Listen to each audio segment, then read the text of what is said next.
Those are the 4 steps in telling your story. Your background, what you didn't like about it, that you found a solution, and how you feel about the future. When my mentor helped me craft this, it did so much for my confidence, I cannot even tell you.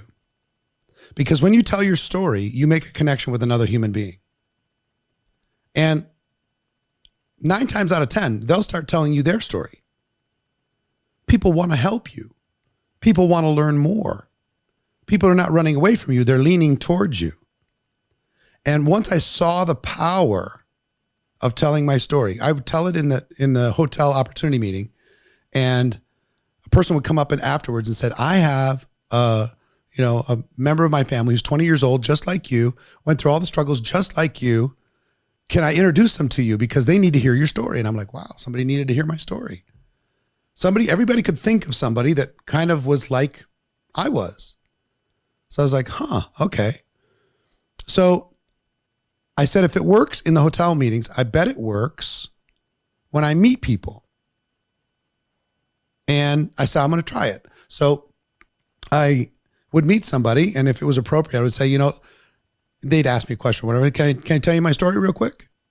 Here's my story. Bam, bam, bam, bam. Now, if you tell a story that's 5 minutes, 10 minutes long, you're not going to be, popular. But if you could tell a story in 60 seconds, which you can, or, a minute and a half, which you can, then all of a sudden the barriers between you and a prospect go away, and you have the ability to really connect. So I would meet somebody and say, can I tell you my story? If I did a home meeting and I was presenting in the home, first thing I did was tell them my story. If I did a training, before I'd start the training, I would tell them my story. If I did a 3-way phone call, I would tell them my story. To people on my team, I was telling the story all the time. To their prospects, I was telling my story. And I could do my story 5 minutes long. If I wanted to, I could do it in 30 seconds. I got really good at telling my story, and it worked. It was the best tool I had. I would tell my story, and I'd introduce somebody to a tool or invite them to an event. That was all I did. And I taught other people how to do the same thing. And I'm teaching you today how to do this. This will change your life.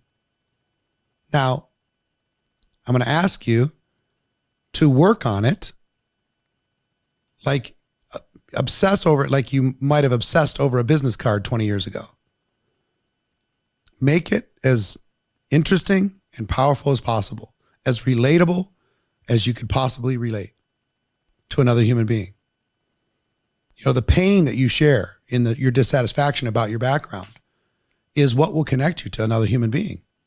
People don't normally do that. And you don't leave them in that negative space. You take them to a positive space. So here's what I want you to do. And we're going to build on this. This is one of the building blocks, right? There's going to be tools. There's going to be events. There's going to be invitation scripts. There's going to be all this stuff that we're going to be talking about. But this is as close as you can get to a cheat code in talking with a prospect, is to tell them your story. Okay? Do this. You're going to be pretty amazed at how quickly things lighten up and people lean in when you tell your story instead of just pitching. Tell your story. You'll get to the pitch. It's easy. You won't get objections around it the same way you will when you just start with the pitch without telling the story. Okay? This makes you relatable to the whole world.